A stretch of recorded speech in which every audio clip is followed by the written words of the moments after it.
Now, how about them damn Celtics? And we are back with another episode of How About Them Celtics. Sam and I are here recording Wednesday, June 11th. Couple weeks until the draft. NBA Finals still going on, so the offseason hasn't officially started yet, but it has started for the Celtics. So we're here, and that's what we're going to talk about. How you doing, Sam? Doing good. Excited for the show today. We have actual news to report. We'll go around the latest batch of rumors too, and then go through your emails and look at all the mock trades and draft prospect or whatever you guys had to say. We actually don't really know yet. And then we will go around the NBA. We have some new rumors to address, and the most annoying franchise in the NBA is being the most annoying franchise with their coaching search. And we'll do the rat list and we'll get up out of here. Subscribe to the channel. We're here every single day with new content. Full pods drop Tuesday, Thursday, Sunday. Game recaps are up the morning after each game. And other videos are here in between to keep you up to date with all things Celtics. Indeed. We can start with Jaylen. Jaylen Brown, per the team, officially got surgery on his knee. It was successful right knee arthroscopic debridement procedure, as the team put it out. Said he is expected to participate in training camp without limitation. I looked at a few websites, just like medical healthcare websites, and the general consensus for this type of procedure is around 6 to 8-ish weeks. Some said 4 to 6, some said 2 to 3 months, but even that would be 12 weeks on the very, long end of things. And I think that was more for a full like meniscus tear. And Ramona Shelburne of ESPN obviously reported at the end of the season that this was a partially torn meniscus. I think Noah talked to him about the same thing, that this was a meniscus issue. And so this is a update onto that, because it sounds like Jaylen Brown did decide to get the surgery, but it also sounds like he did it in time to the point where he shouldn't miss any time to start the regular season. It is, again, June 11th as we're recording this. So 6 weeks is around a month and a half, which would put it around the end-ish of July when he should be good to go. And even if you wanted to go the very long end of that, a September, late September, mid-September training camp deadline or target date seems firmly in the picture for Jaylen. Oh, yeah. Like, this is the perfect time to have off-season surgery if you're going to do it with the goal of playing at the beginning of the season. I had kicked around the idea of, like, him putting it off if they wanted to do, like, a sleeper tank and getting it at the beginning of the season, then he's out and they miss time. Whatever. That doesn't seem to be the plan. Jaylen going into next season will have quite the responsibility on his shoulders with Tatum out. It's going to be the Jaylen show, so it's not a surprise that he wants to be crisp and ready for when his moment is there for the taking. With that being said, I think the biggest takeaway from my end on this is he's probably not going to get traded. If you're another team in the NBA, you're probably not going to give up a ton of assets, or at least as much as you would for a guy that's coming off a knee surgery. Well, I almost disagree a little bit, because if I'm a team and I'm trading for Jaylen, I'd rather trade for a guy when I know he's going to be back in time to start the season versus, is he hurt? Should he have gotten surgery? What's going on? Like, before this, we really didn't know what was going to happen with Jaylen. At least now, okay, he had surgery. We know exactly, like, there is no question anymore, right? Sure, there is a general, like, how is he going to respond from that? But there is no more. That's more where I land. Going to be hurt. I get it, but like, I mean, if you are a team trading for Jaylen a week ago, you're like, does he need surgery? Does he not need surgery? We really don't know anything about what the injury is. Now you know exactly what you're dealing with. And so if anything, I think that opens up. I don't think it like hurts his value or improves his value or anything, but I think if anything, teams have a clearer picture of, okay, maybe now we can trade for him because at least you know what's going on. Maybe the real lesson is that the entire time it was not the best time to trade Jaylen, because I mean, really thinking about it, he had hand surgery in 2021, but besides that, like, he's never really been hurt. He's never had to miss a significant amount of time. He's never had to miss a playoff run or be injured during a playoff run. So it was really the first time ever where a team would be like, well, I don't know. Even the hand thing, like, your hand is your hand. It's not like your legs. Your legs are like the most prized thing if you're an NBA player. So a team would probably have been cautious regardless of the surgery. You are right about that. But I just think that makes it so all of the talk about whatever they could get back, whether a team like San Antonio is going to want to take a big swing at Jaylen, still remains a question because of like the how's he going to come back part of this, and that was there before this. Yeah, I was gonna say I don't think that changes too much because like he was hurt regardless. So how is he gonna respond next season? I think it's just the same thing that Jay King sort of alluded to in his article. Like they're probably not gonna, actively try to trade Jaylen, but they won't hang up the phone, right? I don't think they're gonna hang up the phone on anybody. That's just kind of the state of where they're at. Like they would have to be blown away, but it is what it is. That's kind of what Jay alluded to and what he was talking about. It's like what we talked about. Like if the Warriors throw you 5 first-round picks, or if the Rockets give you the Suns picks and more, or if the Nuggets give you Jokic, you trade Jaylen Brown. Like that's just kind of the state of how trading works in the NBA and how the Celtics are probably going to operate this summer because it's just kind of what makes the most sense. They have to shed some money. You're going to field the trade calls and you're going to see what's out there and what you can get back. And Jaylen was always hurt. Will teams be a little bit more cautious now because they know he did have surgery and there will be rehab involved? Yeah, sure. But it also means like, at least now they know, yeah, he'll probably be back for training camp regardless. Like there's now no question of, because like if he had waited 2 more weeks and then, you run into the problem is he actually going to be back for training camp? Then you could get into the, okay, we don't want to trade for a guy where we're not going to get a full season and training camp with him. But now at least, like, okay, we'll at least have this X amount of time. I don't think this means he's definitely going to, or definitely not going to get traded. I don't think it's going to swing it as much either way. I just think it is an interesting thing to note because it was a question for so long. And I mean, I saw somebody on Twitter post the pictures of like side by side, both of Tatum and Brown in their surgical gowns and be like, what a world we live in. So, but again, it sounds like Jaylen should be back and ready to go for the Celtics barring a trade, but he'll be fine. For the start of the season. I hope we get old Jaylen back. I wrote about it. I mean, we both wrote about it today for Houdini.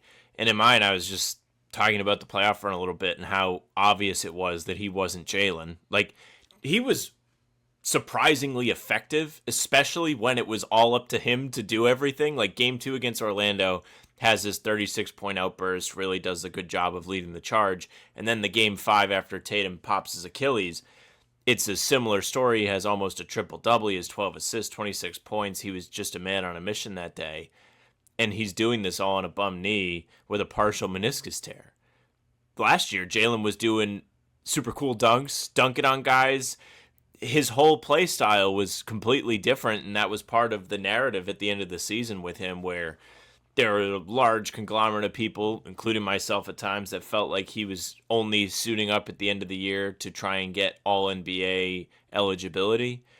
There was a lot of it where it was him trying to adjust his play style and learn how he can still be effective despite not being a monster or having the monster athletic ability he typically would have. So if he's back to normal, I think we can all feel far better about the expectations next season for the team. Yeah, I mean, we'll have to see, obviously, because like you said, lots of dominoes to fall here. He'll have to recover from the surgery too. Like, there's going to be a natural, not as athletic period fresh off of surgery on your knee, but we'll see how much it helped. We'll see what it repaired. We'll see how bad, or how well, I should say, he attacks the recovery process, and from there, I think it'll just be a matter of watching and seeing how it goes. But next thing, Shams talked about the Celtics again. I'm going to preface this. This is nothing. This is absolutely nothing. We're including it because it's probably going to float around Twitter, and we might as well talk about it and clarify.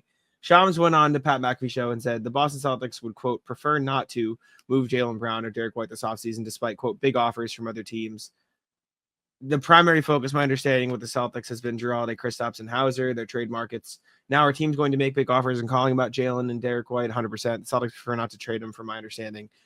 This is just like bar for bar what Jay said in his article. This is exactly what everyone else has been saying the entire summer. It's exactly what we've speculated about. It's exactly what actual beat reporters have written about, like Jay.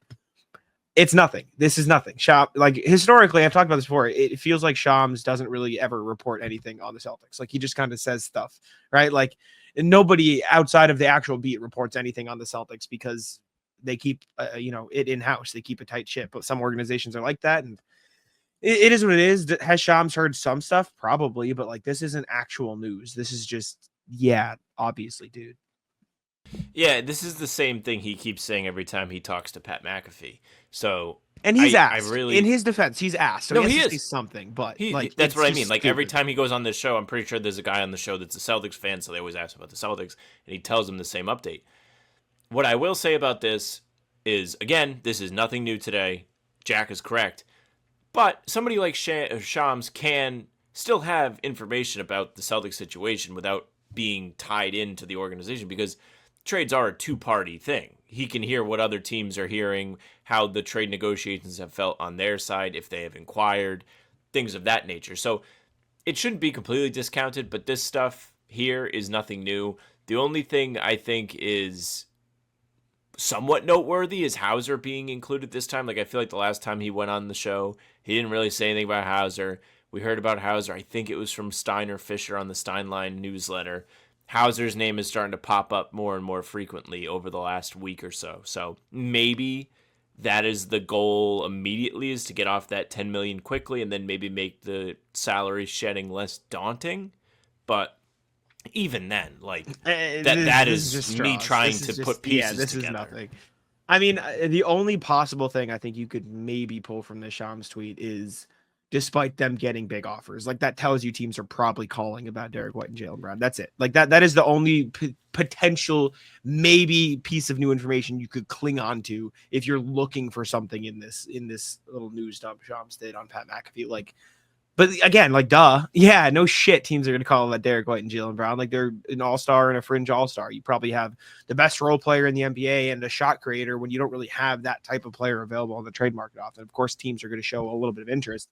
I mean, we've heard that the Warriors interest in Derek White. We've heard other teams interested in Derek White all summer. We've heard the Jaylen Brown rumors. And I guess hearing it from Shams gives a little bit of validity. But, like, the nuance of the situation is just, we've heard Shams say the same thing over and over and over again. And this coming out 3 days after Jay wrote that article, who probably has more, like, it's just like nothing. It's nothing. It's Shams ripping. He read it and he was like, noted. Jack was so excited to agree with me on my joke and laugh at it that he did knock his mic off the hook. But yeah, Jay King had put out something very similar, and Shams was like, got it. Understood. Probably reading some of this stuff. He's probably reading, and I mean, maybe it's a case of he reads it and confirms it with his own sources, but that doesn't mean he got the information. Like, it's silly. The whole business, the whole thing is stupid, and it is what it is. I mean, we have to talk about it because it is what it is, but it's up. Speaking of, Chris Mannix went on the Kevin O'Connor show, I think it was, and talked. You're gonna hate Porzingis. this. Mannix said he thinks the Celtics are taking calls on KP, but they would like to keep him and extend him for less down the line. Sure, like, it is what it is. If you can keep him on a low number, I guess, like I said, if you can keep KP at 15, that's fine. I just think it's going to take a lot of other moves to get under the cap. If you're not trading KP, you trade Drew, Sam, and maybe more. Because, like, unless you were completely dumping Drew and Sam, like, no salary coming back, which seems extremely unlikely, you will have to dump probably one of Jaylen or Derek as well. Like, that is probably what this means, right? Because, like, I know it's 20 million, but if you want to bring Luke and or Al and sign your draft picks and fill out the roster, like, there's other money involved. It just financially doesn't make sense, at least in my brain. And I'm not saying it's impossible. I'm saying it's highly unlikely based on the money and the financials and how it would all play out. If you're keeping Kristaps for next season, one of Derek or Jaylen will probably be gone, just from a financial, like, sensible standpoint. Almost positively, yes. I do wonder if, I think I sent it to you guys yesterday, nobody responded to me, which is very mean. AKA they just probably didn't notice or see it. Would Orlando be interested in Hauser for, like, number 16 in the draft? Maybe, but then you'd have to get a third team for them to send out salary, which is possible, but I'm just saying, like, it adds another step of, like, everything, because they don't have cap space. So you'd have to get a team that's interested in Cole Anthony or Jonathan Isaac or something. And even then, I'm seeing rumblings or, like, people on Twitter talking about how they might want to combine those salaries to get, like, a point guard in, like, a Anthony Simons or a Kobe White, and that would take a chunk of their salary out of it. So they'd have to send out other players. Like, I'm not gonna sit here and say it's impossible. Like, if they keep Kristaps, they still could keep Jaylen and Derek on the roster, and it'd be fine. And I think that'd be a really good basketball team for what it's worth. We've seen Jaylen have a good chemistry with KP in the past. I think he would be a good big man to hold it down, especially if you lose Luke or Al. Like, just financially, if you shed all of Drew and Sam, you'd be shedding $40 million. That's plenty, right? In theory, that's plenty. Something is going to come back in a Drew Holiday trade. Even if you only get back one of Gafford and Washington, that leaves you 10 million-ish in breathing room under the second apron. So you can kiss re-signing Luke goodbye. Al would be a question mark depending on how much money he wants. And then the draft picks, because if you're getting draft picks back, you have to sign them too.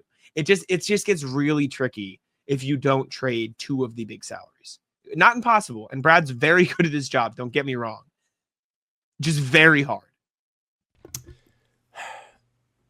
I am gravitating more and more into like I like the idea of cheap Porzingis camp, but it's really hard to talk myself into this is a great future move for when Tatum's back, when Porzingis isn't getting any younger and he's already like just a health risk. I'm not saying that diminishes his value completely, but it makes the plan imperfect, even though I think getting him on a cheaper contract almost makes him like a positive / really good value asset. It just really depends on how much he plays, which has been the case for the first 2 seasons. And he's played not a lot in the playoffs. And when he did play this year, he wasn't very good because he was sick. Yeah.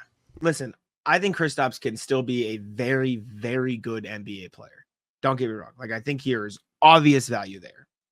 If we're talking Luke at 10 to 12 mil versus Porzingis at 20, including all the health risks and everything involved, I'm taking Luke. I just am. You know he's going to play. You know he's going to be reliable. And you know what you're getting. The unfortunate reality is you just never know what you're going to get with Kristaps Porzingis. And on top of that, having to eat a year of a $30 million Porzingis next year when you're dealing with all these luxury tax and second apron issues, it just makes it all the more difficult. So would I hate having Porzingis back in a $15 to $20 million contract? No, and I think it'd probably even be movable, depending on where he's at. But then you also risk another year of Porzingis playing and potentially getting injured. Because if you keep Kristaps at 30 mil this year and then he gets hurt, then what are you going to sign him to? And then where does that leave?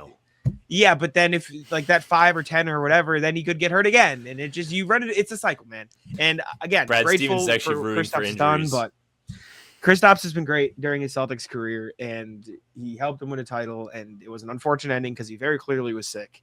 But just because it was an illness and not an injury this time around doesn't mean there's an inherent risk of him just not being on the court at any given time.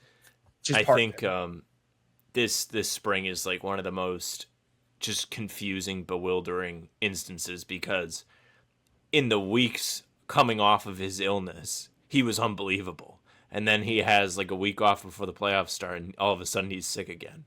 Just the most bizarre, probably bad luck of roll of the dice type of thing that could have happened to him.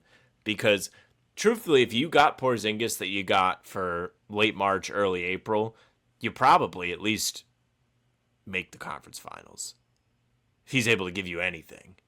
But we don't really need to have that hype. It doesn't matter. Yeah, it doesn't matter. Like, it is what it is. But before we continue, I need to tell you guys about PrizePicks, the best place to get real money sports action this basketball season, this baseball season, any sports season you're looking to get it on. Make sure to check out PrizePicks. You just pick 2 or more player picks or projections, and you have a chance to win up to 2,000x your money. You can combine players if you're looking at baseball and basketball. You can combine them in the same lineup. It doesn't have to just be one sport. I mean, some of my favorites are just going to be anything with Roman Anthony in the lineup because shout out Roman, future of the Red Sox. Take the over home runs or the more, take whatever. More than take the more than Roman Anthony, RBIs, hits, home runs, whatever you want to. It's time. It's distance between the 1 and the 9 on his back of the jersey, which was just outrageously far apart the other day. I think that's just how Red Sox jerseys are. I think every jersey is like that.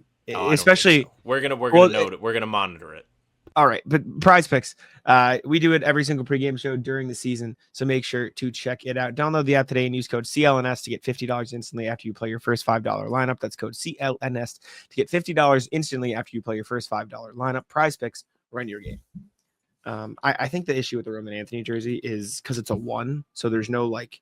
I think the spacing with every number, like I think I'm trying to like think of the way to explain this because this is what I am pretty sure is happening. Here you go. Like think of every number. I know. I saw the picture. Think of every number. All right, I'm gonna explain. What is this? This is Koji Uehara, who also wore 19, and it looks normal. I see. Have they updated the jersey since? I don't think it's the same jersey company. They have Fanatics. It's the same. Now. Well, it's a different maker, but the design is the same. Oh, well, it's a different maker. I think what happens with Fanatics jerseys, and I would have to look at other teams, is they have a preset box for each number. And since a 1 doesn't like technically extend to like how wide an 8 would be or how wide something else would be, it stays in the middle of that subset box so they can like mass produce. That's my guess. That's what I assume is happening. But I would have to look at other jerseys on the Red Sox. Like, what is number 18 Red Sox? Like, who is actively the 18 right now? Like, I bet that is exactly what's happening. Let's see. Is there an 18? Maybe not. See I if don't I know. can pull up the Roman Anthony thing just for people that did not see it. Not that it really matters. No. So Roman Anthony is the 19 on his jersey was far apart. I see. Okay. Are you screen sharing or do I have to screen share? Here it comes. Okay. So there it is. A lot of space between the 1 and the 9. Sure. I'm trying to find Trevor's story, who is 10, to see if it also looks weird, but I can't find a picture of the back of his jersey. See, because look, it doesn't look as bad now that I'm looking at it again, but it's still like a little extra. I don't care. Very good comments. Well, welcome to off season. Email. Let's check out your emails. Reminders always, you guys can email us at hbtcpod@gmail.com. That's hbtcpod@gmail.com. I know we have a few that came in of potential trades and ideas you guys have. So let's take a look right now. The first one we have is from Michael Hilly, who says Drew trade for a millionth time. So let's check out the Drew trade that Michael sent in. He says, hey guys, reports were that the Celtics were looking for a first. Here's a decent trade with the Magic. Let me know what you think. He says Celtics get the first they want in the deep draft too. Also get a second for a nice two-way spot by Miles Norris. Saves $10 million. They have KCP for salary, but I think the fit could be here since the open looks from deep are easy to come by. Could be a good option. Kings trade pick 42 for a stretch big and Wendell Carter Jr. Magic get another ball handler and offensive weapon with the new best defensive backcourt in the league. Just the first and Carter Jr., but they also get off KCP. Perhaps Magic overpay. Perhaps the Celtics don't clear enough cap. Let me know what you think. Here's the picture attached. So this would be KCP, a first and a second to Boston. Magic get Drew Holiday. Kings get Wendell Carter Jr. for a second. It's fine. If I'm the Magic, I want a better offensive player in the backcourt next to Jalen Suggs, just because there's not enough offense elsewhere on the roster to make up for it. But I suppose it's fine, but I don't know if the Magic would do it. I mean, Drew would be a good off-ball option. Like, since joining the Celtics, he's been somebody who's mostly reliable as a catch-and-shoot guy. Obviously, 2023-24 was a better showing than this past season, but he had, like, a nagging shoulder thing, and once he came back with the mallet finger, he was actually pretty consistent, ironically. Injury to his shooting hand, he's all of a sudden money. So, like, he's a good 3-and-D prospect. Talking about the draft too much. Player who could also be an initiator. We've seen him take that on a little bit with the Celtics every once in a while, even though they don't really need him to do it. It's just a question of whether or not Orlando feels like they might be giving up too much with both Carter and also their draft pick. I don't think the KCP thing's going to break their heart, but I think they do like Carter, regardless how you feel about him. Yeah, I mean, if I'm the Magic, I don't really want to trade. Like, I get Drew is obviously a better player than KCP, but if my goal is to add shooting, trading a 34% shooter for a 35% shooter is like, I don't know if that really gets you to where you want to be, especially considering like you need some creation too, because right now it is, if Paolo or Franz doesn't have the ball, you're done. Like, it's over. And Drew could help with that a little bit, but having a guy like Kobe White or Anthony Simons, for as much as they might not be great defensively, I think the Magic's team defense can make up for that.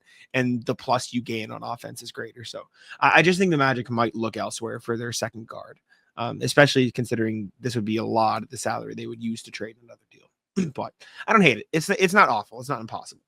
Michael Bebis says, how about them C's? A lot of trades for us to look at here. Great off-season content. Thank you for the continued pods as a rumor and smoke green season.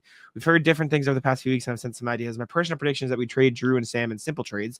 Shedding salary, keep KP to expire for the next season, and he continues to come back on the cheap like Al. That's it. I think Brad is probably using our asset leverage to inflate price for everyone else, for everything else. However, let's take a fun approach with some realistic intentions and actually indulge 3 trades based on actual current rumors, then aggregate them into combined hilarious mega trade for fun. This isn't a prediction, just to have fun.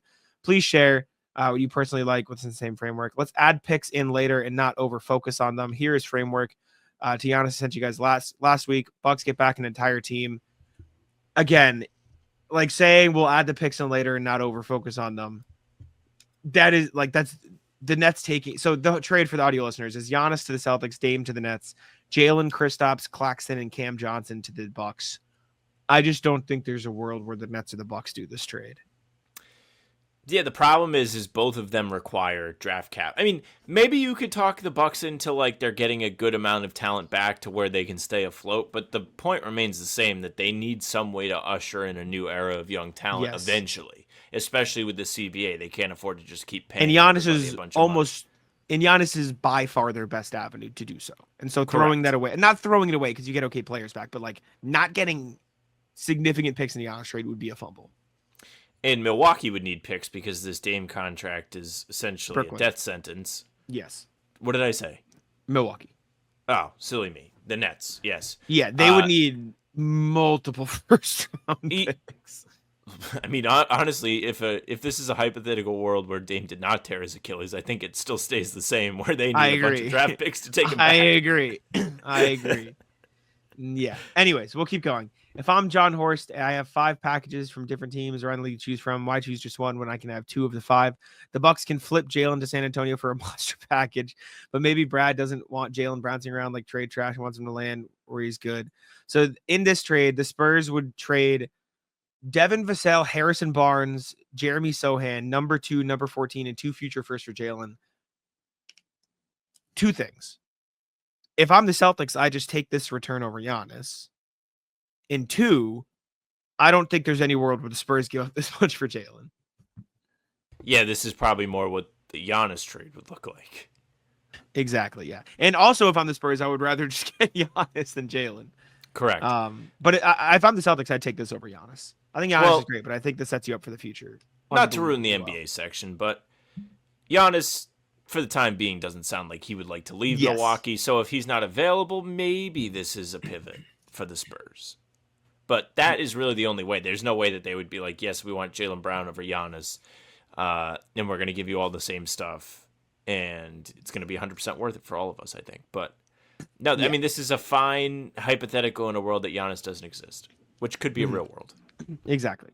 Rumored for Holiday trade, Gafford, Washington, Powell, and a first for Holiday. Sure. I mean, it's fine. I think it's relatively realistic. The Celtics Getting wouldn't shed any money. Lovely. Celtics wouldn't shed any money, though. In this trade, so that's a little bit. They wouldn't shed any money yet. They would actually gain money in this trade. So they can't do it, salary. Right? Yes, theoretically, unless they do this Bucks trade first, which I assume is what's happening because they wouldn't be a second neighbor team then. But also in this Bucks trade, the Celtics, they shed $30 million and then they go from there. So it is what it is. Okay, let's put it all together and make a move so everyone kind of wins. Jesus Christ. No, please no. Okay, so the Celtics get Giannis and Gafford. Spurs get Jaylen. Mavericks get Drew. Nets get Dame, Harrison Barnes, Dwight Powell, a first from the Celtics, a second from the Bucks and the Celtics, 2 firsts from the Spurs, and the second from the Spurs and the Mavs. The Bucks get Porzingis, Vassell, Claxton, Cam Johnson, PJ Washington, Jeremy Sohan, 2 14 and 28 in this year's class, a second, 3 firsts, 2 from the Celtics, 1 from the Mavs, and 1 from a second from the Celtics. It's fun. You said at the start, it's fun. We'll leave it with that. We'll leave it with it's fun. I'm surprised that the email lets you send this image because it had to be so big to include everybody in the trade, all of the draft picks and everything. That was fun. Thank you, Michael. Thank you. Next, Joe Abbey says the trade of trades. Hey, folks, been slacking late in the emailing, but still been here every pod. Been listening to all the trade ideas, draft coverage, and general chat that we've been blessed with. So thanks, folks. All right, Glaze aside, I vaguely remember a while ago some program did an inside look on how an NBA trade actually goes down from the negotiating to the salary calculation to the trade call itself, and calling the players and agents in a documentary style standpoint. I can't recall what it was, but I thought it was a cool concept and idea that I'd love to see what it looks like in 25. What do you think? Would you like to see something like that? I think I would. I think it would be fun. I don't know how realistic. They just open up Spot Track and they're like, does it work? That's what I would do. Yeah. If I was a GM, I would just be like, maybe do like a Zoom call, share screen, and we could talk. We could talk like men. Sure. Slander, this time it's us. My God, NBA fans don't learn. We could hand You could hand weave a literal apron with the rules of the second apron embroidered as if it were the 10 commandments themselves and wear it around town, and folks would still make graphics showing a bag of peanuts and a ball of used gum for Giannis. We even have Chat GPT that can summarize the main points, read, wipe your rear end for you, and how to understand why we can't do certain things. Social media took the barbershop style sports conversation and made it a requirement to power vacuum an even larger volume of air up through the mouth just to have a simple discussion. It's not going to end, but fan needs to put in 5 seconds of effort to learn the most basic style of NBA front office rules. Anyways, thanks again, folks. Can't wait for the draft, early trade / free agency period. Joe. Thanks, Joe. Thanks, Joe. By the way, don't ask ChatGPT. Read the Hardwood Houdini second apron explainer, please. Yes. Next, we have Michael Bebas again. How about them C's? This is where an unspoken rule for teams holding off on offseason transactions until the finals complete. The wrong kind of attention. Maybe the league. Wait, this is why there is an unspoken rule for teams holding off on offseason transactions until the finals complete. The wrong kind of attention. Maybe the league even sends out a memo asking for the unwritten rules, so no finals transactions until after the finals. Everything every team does is for this moment, the finals, and cannot be overshadowed by the team's early offseason transactions. It's damaging to their product. This is about Tom Thibodeau, by the way. But the Knicks have other ideas. Firing a coach may not actually, quote, count as a, quote, unwritten rule, so they get ahead of it and at the same time prove to Jason that they are ready to fucking go. Let's talk about the kid side that nobody's talking about. He became the head coach under different Mavs ownership. He's watched them trade away 2 megastars and now has to teach an 18-year-old in the NBA. As appealing as it may seem to Coach Flag, I personally assume that Jason made the decision long ago before the lottery and has been working back channels since the Luka trade. And where does he want to go? Where one of his megastars got traded, of course, he wants to coach Brunson. The media is posing this as a Knicks thing. Why won't the Mavs just squash it? Because kid asked out. He played their media game, and they even roped him into their Doncic disaster by trying to spread blame. Not very cool. He was a consummate professional during it, but now everybody's expecting the same from the Mavs front office to afford him a similar professionalism on his way out. I personally think the Knicks weren't unhappy with Tibbs, but when Kid is available, you just make the move. And it's thrown away. It's my prediction is he was an actual trade upcoming for Kid to the Knicks. Not if. It's a done deal, just when. Well, since you sent us this email 16 hours ago, the Mavs have since declined the Knicks request to interview Kid, so I don't think he's going to be leaving Dallas. Yeah, we have the Knicks on the show sheet. I'll say it again when we get to it. This has been the most I thought the Suns thing was annoying when it was like new list of Suns candidates just dropped and it's like 20 guys. This is far more annoying because the Knicks have taken on the identity of the fan base and think that they're the most important thing in the league. And they're like, well, I guess these teams will just have to let us take their coaches from them because we're the Knicks. So they've only expressed interest in coaches that are already employed. Mm-hmm. We'll talk about them more when we get to it. In the NBA section, from Dalton, Warm Brought, love the pod, just a trade idea for you to ponder. Celtics get Herter and Lonzo, Bulls get Holiday, and they can work the picks out between themselves. Saves a little money, but it gives us flexibility to do more at the trade deadline while evaluating the fit. I've always wanted to see Lonzo next to Tatum and Brown. From my mental math, I think this would only save like $5 million for the Celtics. And I also don't know if the Bulls want to do that because I don't know how much use they have for Holiday right now.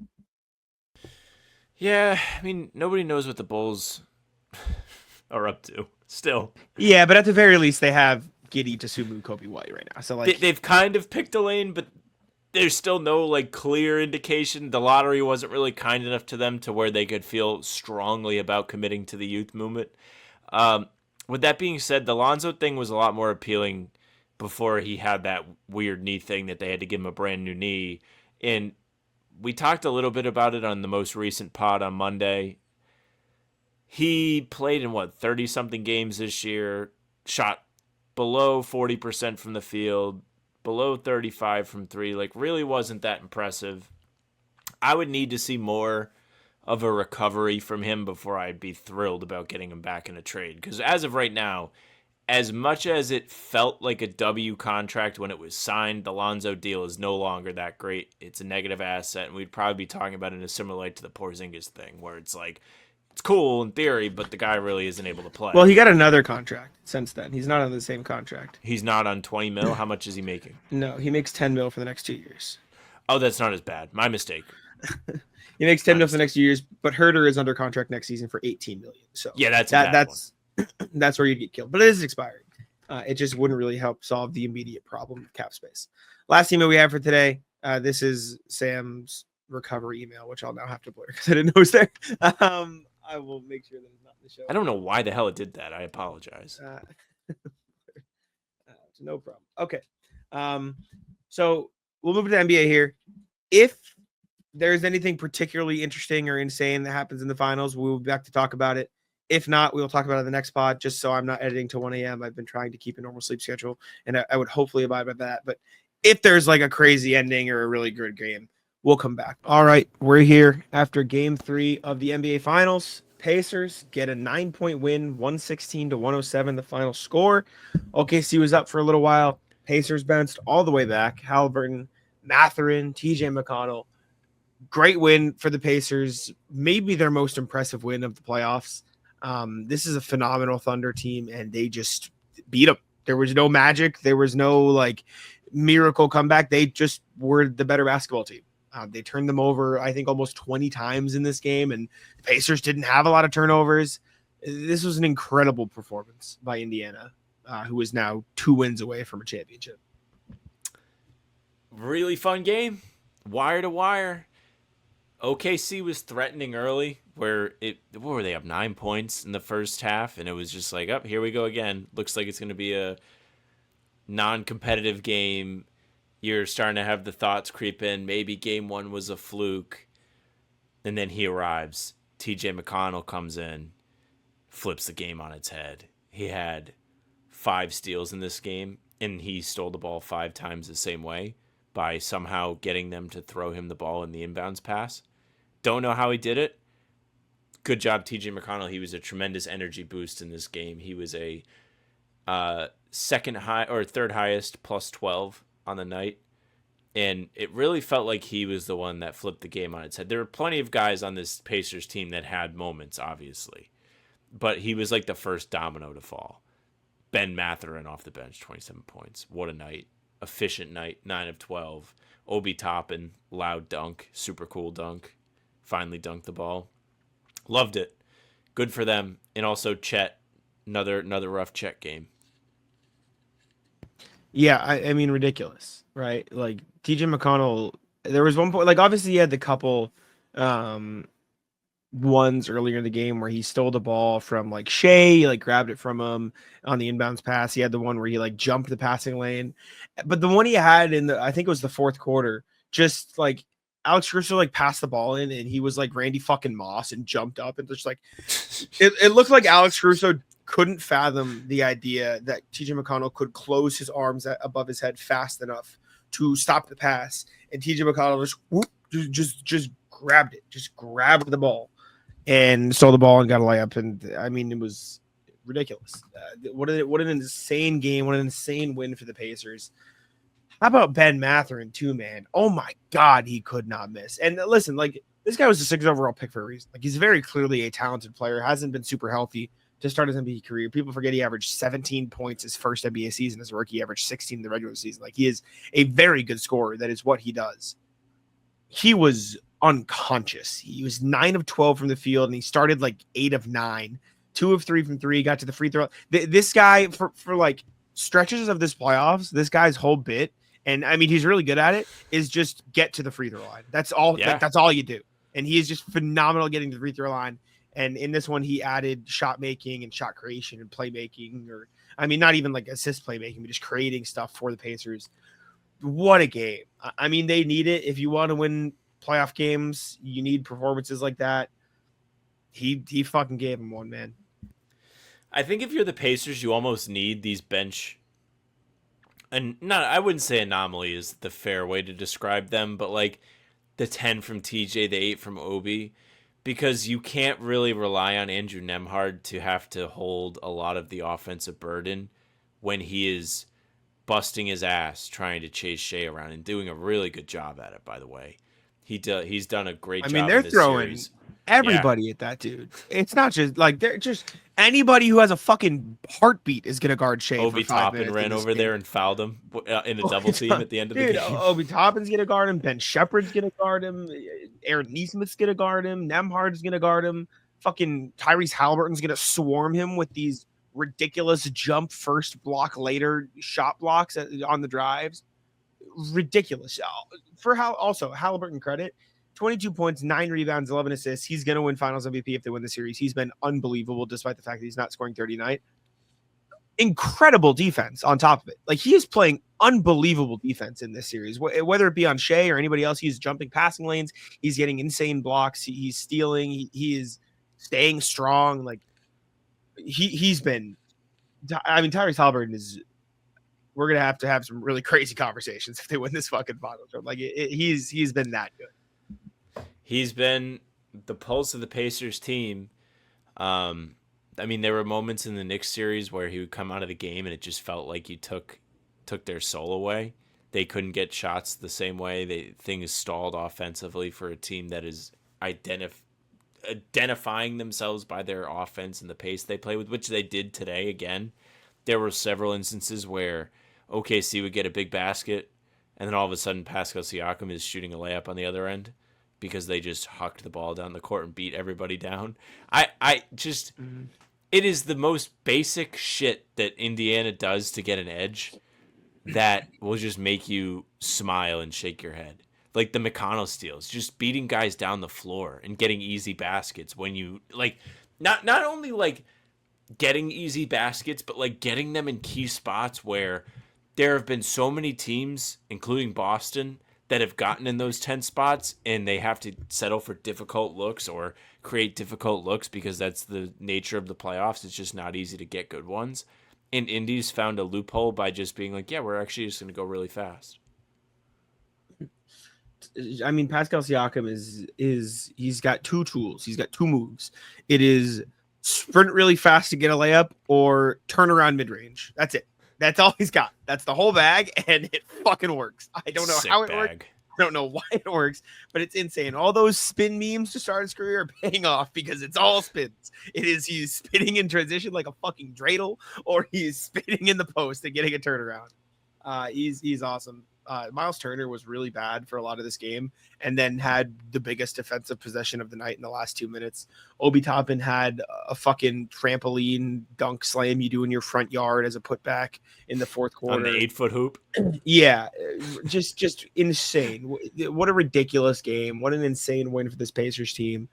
Imagine they fucking do it, man. Imagine they win the finals. Imagine Tyrese Halliburton and Pascal Siakam are the best players on a championship team in 2025.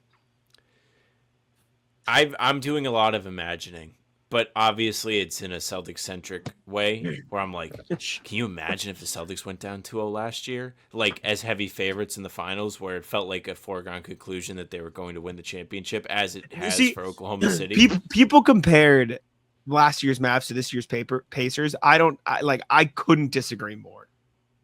Just the feeling. I get it. Mr. Big Brain Ball Knower knows the Pacers are good. But I mean, it's not even a big brain ball. The average person is just like, OKC. The sports book knows that the OKC is a significant. They the odds going into the series. They were surely favored. But I think if before the series, even with all the hype, or maybe like before the playoffs, like people would have told you last year's Mavs team was better than this Pacers team because Luka. That's like the end all be all of discussion. And I just think like, shit, man. The point I'm trying to make has nothing to do with the two teams that were not the team that was supposed to win the championship. The reason why OKC was supposed to win the championship going into the series is because they're nasty. Yeah, they're nasty. Can you imagine if we had to sit here in 2024 and be like, now what? They're down 2-1.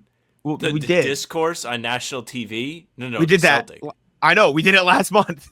No, but like, I mean, yeah, I guess. We did it the 2-1 last month was more fun. 2-0 was brutal. I get, yeah, that's a good point. I know exactly what it would have felt like. It would have felt worse in the finals because there would have been no championship to be like, well, like, even if all goes to shit, like, there's still this. Yes. It would have felt worse in the finals for sure. Great win. Huge win for the Pacers. Also, shout out Ben Shepherd. He didn't do much. He's just out there, and it works. I don't know why. Like, I don't know why it works. I like Ben Shepherd. This isn't a shot at Ben Shepherd. I saw a TikTok that was like it was like a girl like ranking the Pacers players based on like attractiveness, and she got to Ben Shepherd and just like skipped. She like went to the next fucking person, and I felt a little bad. But shout out Ben Shepherd, he's playing good defense and all that stuff. But any final thoughts before we continue? Jake and I have back and forth like tug of war for who gets to be the number one Ben Shepherd fan in the playback. So good take. Actually, yes. Why? Just cause? I was saying it in the Knicks series because he would make big plays, and you're just like, love it. It's the best. He kind of looks like. Have you seen Alice in Wonderland? I have not seen I haven't seen the live action one, and I haven't seen the animated one since I was a child. Hold please. Okay, YouTube watchers, you can take a look here. You see this? You see this? He looks like the Cheshire Cat. We're gonna stop sharing screen. We're gonna leave Ben Shepherd alone. We'll throw it. Don't want to get demonetized on that one. No. Start of it. Giannis supposedly now wants to stay in Milwaukee.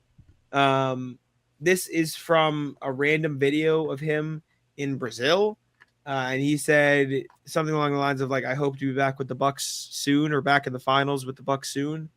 And everyone has taken it and run with it. Like they don't really. He's staying because everything we've heard is like the Bucks aren't really like eager to trade him, and if he's not eager to leave, then really what's going to happen? So I don't really know. I don't think this guarantees that he's going to be back, but this is the most concrete Giannis thing we've heard all summer. So take that for what it's worth, I guess.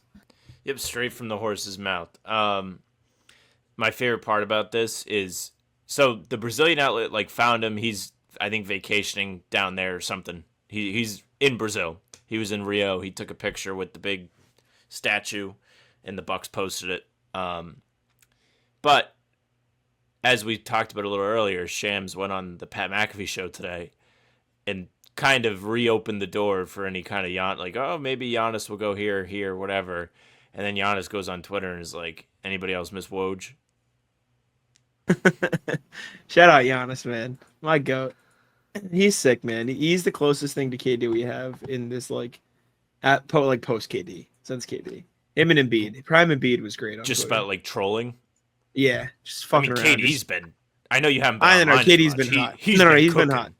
I'm saying like outside of KD. I mean like younger than KD. Obviously KD is the GOAT, but shout out to Giannis. I don't know, man.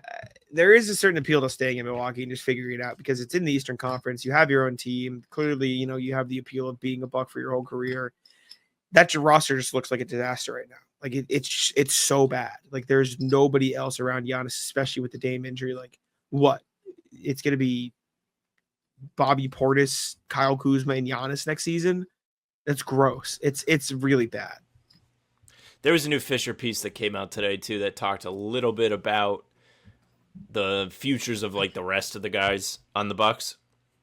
And I know Brook Lopez is the type of guy that like was linked to Houston because if they are unable to sign Steven Adams, they would like to bring in another big body. Bobby Portis was another guy that was floated as a potential exit guy. Golden State was the team. Kevin Porter just declined his player option, or will decline his player option. Just now? Or no. It was in the Jake Fisher report. Like he's my bad. Expected to decline his player option. Okay, so that's another guy they won't have. This is what I'm saying. Like it's just crumbling at the seams right now, and you have no wiggle room financially because you have $50 million in dead money for next season because Dame is hurt. It's just, it's rough. It's really rough, but it's in the East. Dame trade was just never good. I mean, go back and watch the pods from 2 years ago. We were on the head. It was always bad. I understand why they did it. Doesn't mean it was good because like. You lost in the playoffs the past X years because you had no offense outside Giannis. And so you go and get one of the best offensive point guards of the generation. Just got him at a bad time. And you gave up everything for it. And it was a disaster. And you gave your rival. Like, it just, everything that could have gone wrong went wrong. That's just all it was. Didn't he have an Achilles thing last year in the playoffs, too? It wasn't a tear, but it was like tightness or a strain. Yeah, like, there was a reason why he was missing the end of the Pacers series. Yeah, he's just running into leg issues. And then they traded Middleton. He's just old. She's like... For Kuzma, by the way. For Kuzma, man. For Kuzma. Yikes. Before we continue, I'm going to tell you guys quickly about CLNS Media Network. CLNS, best place to get all your sports, your Celtics, your football, paths, space, anything you want. Check out CLNS Media. If you're listening to this podcast, though, you're listening on the How About Them Celtics YouTube channel. Make sure to leave a like, subscribe, and turn that notification bell on. We have new videos on this channel every single day at 5 a.m. in the full-length pods, which are usually an hour plus, sometimes a little bit low if there isn't as much NBA or Celtics to talk about. Every Tuesday, Thursday, and Sunday, you can get those podcasts here and on Spotify, Apple, any podcast platform. On top of that, jump over to CLNS Media Network, get every press conference during the season, all the live streams of the Garden Report there. Subscribe, leave a like, notification bell. Do the same, those 3 things for the Celtics All Access channel. You can get all the best podcasts in the Celtics sphere. You got Boston with Noah Dalzell. First Floor is over there as well. You have all these great shows, the A-List, Dome Theory, Garden Report, everything you can want. Make sure to leave a like, again, subscribe. Okay, last thing in the NBA section. The Knicks have been asking every team to interview their head coach after Tom Thibodeau gets fired. And we talked about it briefly in the email, and I know you feel strongly, so I'll let you go ahead. Yeah, so they were like, hey, Minnesota, do you want to let us take Chris Finch from you? And Minnesota was like, no. Chris Finch just helped us make the conference finals in back-to-back seasons after making a major trade in the summer. Hey, Houston, would you like to let us take Ime Udoka from you? Houston was like, no. Ime just helped our young core develop and jumped us up to a 2nd seed last season. So I think we're going to keep him. And then they're like, hey, Dallas, you want to give us Jason Kidd for free? And Dallas is like, no. I couldn't tell you last time some team had like the biggest ego ever and was like, we're just only going to be interested in coaches that are already employed. It's like a guy that only wants to be with girls that have husbands or boyfriends. Like that's exactly what this is. It's almost the NBA equivalent. I understand the Mavs one, right? Because maybe there's a lingering Luka sting. Maybe they're like looking to change anyways. Maybe they want a fresh start. Like I understand that a little bit, right? Maybe you ask and say, hey, like, are you planning to do this? Can we interview? And they're like, no, we're good. We're actually just keep getting. I get it. Asking about Chris Finch and Ime Udoka is ignorant. Like what? Like, wild. That, crazy. And I'll also say this just as an extra little maybe thing.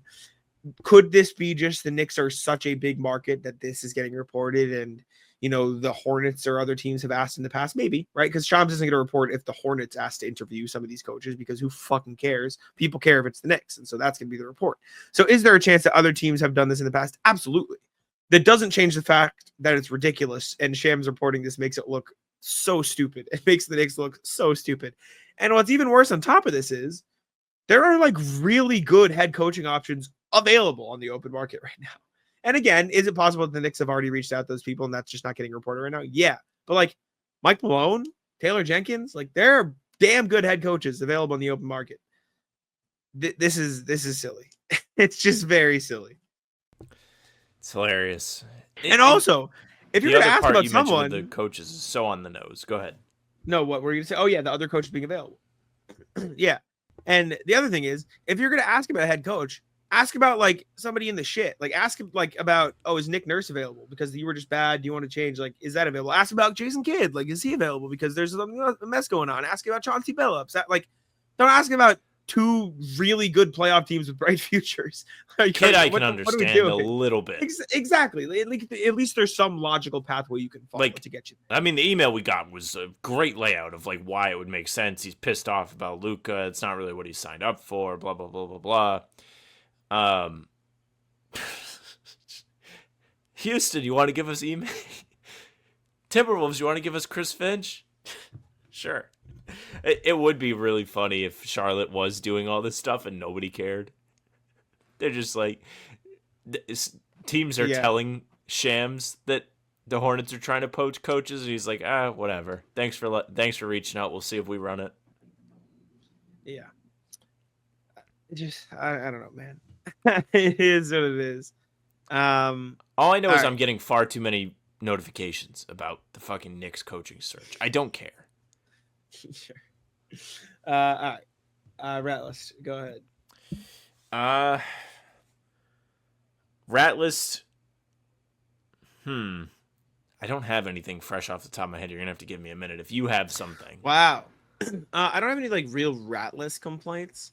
Fun thing though. So, Michaela, the other day, like looked at me and she's like, "Is your hair curly?" I was like, "What do you mean?" She goes like, "Is it?" Did And we I think just maybe talk we about talked your about this. hair? Maybe we Yeah. did, but I want to show you. Like, she like put some like mousse or whatever. She's like, "Let me see if I can curl it." You know me, I don't really care. Like, it's probably be fun. It'd be cool. We'll see what it looks like. And it's still a little bit right now. Like, you can see kind of like it getting curly, but she did it like last night and like curled it, and it was like I like looked like a different person. It looked like wild. Let me show you a picture. I'll hold it up to the camera. Like, look at Is it how going to like become look at a new look?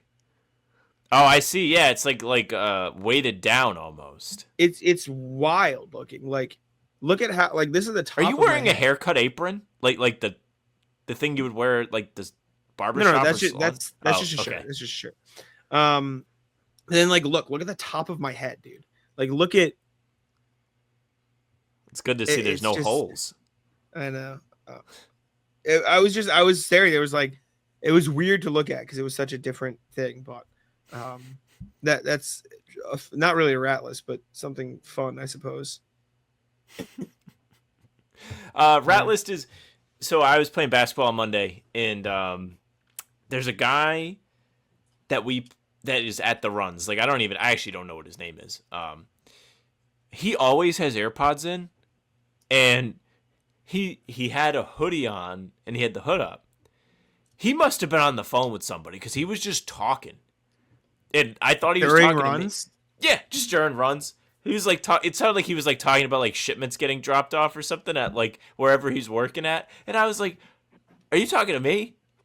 He's just got his hood up. He was one of the guys that like really like you leave him open, and of course he made like a winner in one of the games, and we were all like, "What the fuck?" Like one of my buddies actually texted us this morning and was like, "You know what really drives me fucking crazy is when guys miss everything and then make the winning shot." And I was like, "Well, And did that he think was he was me." the shit too? He was like, "Yeah." No, he's Okay. he's not like that. I actually don't mind this guy. I hate headphones while playing, guys. I hate it. Yeah, It pisses me off. we gotta talk. It's important. It's the worst. Not a fan. I don't really know. I think I told the story of me having to go into storage. Yes, you had to go all the way into the back corner to find Mhm. your Switch. Not fun. Not fun. Did I rat list the green line yet? A couple days No. ago. So the green line had maintenance, and so it shut down this past week. Not now, but it did from Wednesday night to Sunday night. So Wednesday night down, Thursday down, Friday down, Saturday down, Sunday night finally up again at like 8 p.m. We know how unacceptable that is. That's not okay. You can't shut down an entire like. Oh, and the worst. So I didn't know this was happening, and I was out Wednesday night at trivia, and I went to get on the train, and it shut down. And so I was like, shit. Like, what do I do? And I can take buses, right? Buses are fine, whatever. I walk to where like Kenmore from Hines. I walk like 2 T stops. It was fine. It was like a few blocks. It was whatever. Annoying, but whatever. I get there, and there's like a shuttle that will take you to Babcock Street where the green line is fixed again. It picks up like halfway down into Alston Brighton, which is useless because it doesn't get you all the way into the city. So what's the fucking point? Right? Unless you're going Yep. from BC to Alston, like it's stupid.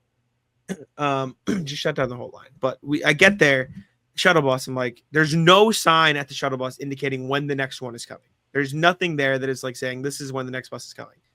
The shuttle bus location is right next to the like normal MBTA bus location. So They had it at the Garden sometimes towards the end of the season. yep, shuttle bus or whatever. Yep. But I go to the bus station, like the normal bus station, not the shuttle for the team. Bus. It's 10 minutes till the next bus because I just missed the last one. It was like 2 minutes. I was like, damn, 10 minutes left. I'm like, okay. I put a timer on my phone. I go back to the shuttle. I'm like, if there's a shuttle before that, I'll get on that. It'll be fine. Get on the shuttle, or I see the shuttle come up, packed. Like no, I'm like, Oh, fuck that. Just gonna go back, get the bus. 10 minutes goes by. 12 minutes goes by. 15 minutes goes by. Bus is late. 2 more shuttles come and go. I'm like, I'm already in. Like, I've already committed to getting this fucking stupid bus. yeah. Bus finally gets there. And I have to walk back over from like, I was considering getting an Uber because it was taking too long. So by the time I get back, full. Bus is full. So I'm standing now on the bus. Get all the way back down there. Realize, oh shit, bus is going to drop me off on the opposite side of where I need to be because I need to move my car because there's street cleaning tomorrow morning. So I jump back off the bus at the T stop where it picks back up again because that's on the right side of like the block or whatever. So I won't have to walk 10 minutes or 12 minutes to get to my car. Get to the T stop, 10 minutes till the next T. I'm like, shit, bus is gone at this point. I walk to a T stop down just because I'm pissed off, walking the anger out. Finally get on the T. T stops 5 minutes at a stop. It was just like what should have been a 30-minute T ride took me an hour and a half to get. It was like just unbelievable. I was so It sounds like when we were in Vegas and we tried to take the monorail and it would get there and it was just full and we were like, what the fuck, man? Like, yeah, what's the point? That was a frustrating experience and that was not an hour and a half worth of waiting. It was a disaster. Fuck the T. Fuck you. Fix your shit. We can't be. Listen, I think the T should be 24 hours. I think it should. I think it'd be good. I think New York does it right. They don't do much right. At the very least, and Danny made this point, at least run 24 hours on the weekends, like where people are actively They should drinking. do that. I can't believe it. What does it stop at 12? Midnight, 12:30ish. Yeah. Oof, terrible. On weekends, I know maybe you'd it goes have a to little scramble later. out of the garden. Yeah, a little later to 1 maybe on the weeknight or weekends, I should say. At the very, like, if you're going to shut it down, do your maintenance overnight. Don't shut down for you have fucking 6 whole hours every night to get your shit done.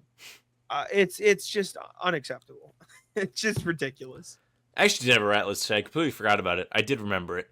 I think I've complained about this before. I don't care if it's mean. I have no idea how people at the gym just smell. Like, how am I 10 feet away from you and I can fucking smell you? I have no idea. Like, I wear these sweatpants shorts every single day around my house, and I wear them to the gym. Granted, when I'm at the gym, I don't sweat a lot. I sweat when I'm running, whatever. Even if you sweat, I'm going at 9 a.m. How do you smell already? How can I smell you from across the room? I don't understand it. Like some people sweat and they smell when they work out. Like that is what it is sometimes. It's just like I understand. Like if I'm like walking by someone and I see that they are obviously like drenched, I'm not like upset. I'm like, whatever, dude. Like you've been grinding, you're sweating. It comes along with it. Like if I'm playing basketball and somebody smells, like it is what it is. I'm going to start stretching on the yoga mat in the gym. And I'm setting up, and it hits me. I'm like, I text my group chat every time because last month I was like, I have no idea how people just smell, and I just found the message today, replied to, and was like, still pondering one of the world's great mysteries. Yikes! Like, aren't you self-conscious? Aren't you like? I know maybe they are, but what do you want them to do? Too. Yeah, what do you want them to do? Stay home? Like, well, if you don't have a medical condition, just shower. That is what I would ask, is to shower. Well, but yeah, then you would say, Sam, don't shower before you go to the gym. Yeah, but also, like, what if you do shower and you still smell? Because when you just then that is a bad draw, and there's nothing you can do about that. That is unfortunate. I get it. It's not fun, but sometimes it just is what it is. I don't really know if I have anything else. I'm trying to think. I have to go to the grocery store after this. I'm going to get just a small thing. You know, this is very weird. I don't know if you like it. What are your thoughts on chicken salad? Like the mayo chicken. You ain't getting me to try that. Pasta salad, potato salad, egg salad. Do you not like mayo? Mayo's disgusting to me. I see. Okay. I've been on a chicken salad grind. It's so good. It's like you know how I got obsessed with like Chick-fil-A sandwiches for a little bit? Chicken salad. We're moved on to the latest obsession. From Al's. Brings me to tears. Genuinely, tears. So good. You walk in the door and fall to your knees in the line. So my new routine is like if I get lunch in the city with Michaela, I'll go in, I'll pick up Al's, I'll meet her, we'll go eat, and I every time she laughs at me because I take a bite and just it's true. And the best part about Al's, when I eat breakfast. The best part about Al's, and I know you eat a lot, but like I truly mean this. You can order one Al's sub and it will feed you for lunch and dinner. It is that. Really? It's like 2 feet. It's like double foot long. Wow. It's huge. It is like, it looks like I'm carrying a child. It's special. It's special. It's so big that I feel stupid walking around with it. I do understand like the being overcome with emotion though. Like Yesterday, and typically, like, if I'm exercising in the morning, I wake up, I go to the gym, and then I come home and go for a run. And I don't like to eat before I go for a run because I don't want to have to deal with my stomach getting upset or like shaking myself up like I'm a bottle of Coke. Like, I don't want to deal with that. So I wait to Yep. eat. Like, I have a banana before I go to the gym, but like, I'm not eating a real meal until I'm done with everything. So a lot of days I don't start eating breakfast till noon. And I sit there after I've sat there cooking my sandwich, and it is like my fate. Like, I am thinking about that since from the moment I open my eyes on. That's what I'm thinking about. It's just so like, dude. I just like. I'm just thinking about Al's. Did you I can go think today? about. No, I'm going tomorrow. I need it. I'm so excited. It's just so, like, look. So each of these those is are like massive. no, that's a half. Oh, Like you see how the top one up here is like cut off, like right here. Yeah. That's half. that's probably a giant from Jersey Mike's. If not, it's a little smaller. Like the half or the full. The half. Yeah, exactly. And you get a full thing. You get that, a little bag of chips, and like a soda. I get a brisk because they're a fine establishment. They have brisk in the cooler. Fine establishment. $13.50. It's nice. Cheaper than Jersey Mike's. That, as much as I love Mike's. Dude, it is, and they know. They put best chicken salad in the city. They know. And don't get like they have steak and cheese too. Like they have shit that other like normal people would like. It is. I'm so excited to go tomorrow. Best part, they have 4 locations: one in Cambridge, one on State Street, one on South Street, one in Seaport, in like a little pop up. 28-minute walks from my new apartment when I move in September. Oh, it's not bad. My dad works in the Seaport. I'm gonna go pick up Al's and bring it to him because he hasn't had it yet. I'm gonna force feed you, bro. That will be an emotional moment for the two of you to share. You should invite Henry too. Can't leave him out. I'm just thinking about it, bro. I need it. I'm so fucking excited for tomorrow. Henry was cracking me up yesterday. Henry was in an Xbox party with me and a couple of my friends. And one of my friends is asking me questions about the Celtics, which will happen from time to time. Is Henry answering them? And Henry was answering them. Like it wasn't me that free. was being asked. I told you questions. free. And I was like, you know what? That's fine, man. I talk about the Celtics enough. You go ahead, Henry. Yeah. Whenever like my family asks, I'm just like, go take it away, brother. I know you're gonna do it. Run it up, baby. Like so clearly, I'm being asked the questions. I love him. He's the meme of the soldier protecting the sleeping child from the falling knives. I love him. Man. My final rat list is last night I went to watch this movie on HBO called Y2K, and it is the first time in I couldn't tell you how long that I had to turn the movie off. I was like, I actually don't like this. Yeah. That sucks. It was just not exciting or entertaining or anything. What was it about? I know. It was supposed to be like a horror movie, but like it wasn't scary or funny. So I was just like, I'm out. Damn. Oh man. You know the T thing? I'll connect my two rat lists and a good thing. I was going to get Al's with like doing this lunch plan I have, right? But the green line was down. So I took a bus to Mission Hill, Roxbury Crossing stop, Orange lined in, got Al's, Orange line back, 10-minute wait for the T because it was stopped 6 stops away, the Orange line. Finally got to where I was. It was like a whole fucking thing. By the end of it, I was just like, I'm Ubering home. Fuck this. I can't do it. I Ubered back. I'm like, I can't do that again. Yeah, man. Hell yeah. Oh, this is good. Rat list. Grace had her graduation party, and this has nothing to do with like Grace, the actual graduation party. Mm-hmm. You remember Saturday? It rained for like busy day, and it was also rainy. It rained from like 3 to 6 or 3 to 7 or whatever. The graduation party was outside 4 to 6, and so we were all just under a tent, and it was like the most horrific downpour you could possibly imagine. And within 30 minutes of the party ending, it was just like a light drizzle. It was like nothing. It was like no fucking shot. Well, right before the playoffs started, my girlfriend's friends got engaged, and they had an outdoor engagement party. And it was the same thing. Just the tent wasn't very big. Because, I mean, listen, you plan the day, you rent the space, you don't really control what the weather is. And I think they had to, like, borrow this, like, I wouldn't even call it a tent. It was more like just, like, one of those, like, if you're like, we don't have kids, but if you're like watching your kids play soccer or something, and you have one of the pop-up overhangs. Yes. Like, it was like Was it that small, or was it a bigger version? It was probably like 2 of them put together. Okay.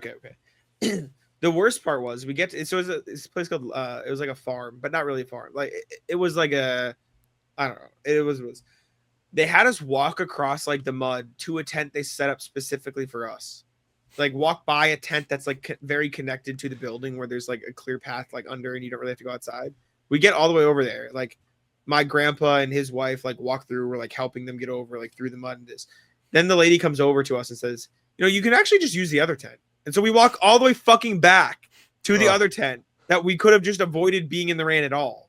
And it was like, you couldn't have told us this 2 minutes ago. Cause like, they were like, yeah, I guess now that I think about it, you'll have to walk back and forth to the bar, which is in the other tent anyway. So you might as well just use that tent. We're like, what was the point of this? And there was nothing that went on in the other tent anyway. So like, it was like, we were supposed to have both tents. And like they saw us go over to the other tent because that's where they sent us. And they're like, actually, I'm like, are you guys fucking stupid? Like, what are we doing? Why did you make us walk all the way over there? It was dumb. And then the rain made it cold, and I didn't bring a sweatshirt. It was but it was a good party. It was fine. It was just it's a pain in the ass. Anyways, that's all I got. You got anything else? That's all I got. All right. In that case, appreciate your opportunity and make sure to leave a like, subscribe to How About Them Celtics, and I'll let Sam wrap it up. Yeah, thank you very much for listening and watching. Make sure you leave a like, comment. Tell us how you feel about Shams saying the same thing over and over again. You can subscribe to the channel. We're here every single day with new content, regardless if people are saying anything new. Full pods drop Tuesday, Thursdays, Sundays. In the season, game recaps come up the morning after each game. And then we have other videos up in between. Right now, we've been doing a ton of draft prospect previews. So if you're into that, go ahead and watch them. It's been a lot of fun to look at these guys and see what the Celtics could get with their 2 picks this year. You can also find the 2 of us on Spotify and Apple. All pods and game recaps will be there. Audio only. So if that's all you need, go ahead, follow. They'll go right to your Spotify, Apple feed, and leave a 5-star review. We'd appreciate that very, very much. You can email us, hbtcpod@gmail.com. Saying it every single time now. You guys have been fantastic since the season came to an end. Keep it up, hbtcpod@gmail.com. Our socials are at How About Them C's for Twitter, Instagram, and TikTok. Facebook's the name of the pod. All streams are there. They're on YouTube. They're on Twitter. Jack's Twitter's Jack's1NBA. Mine's at Sam LaFrance NBA. That's it for us. Taco, come on. Taco's having some fun here. That is bogus. These guys are ridiculous.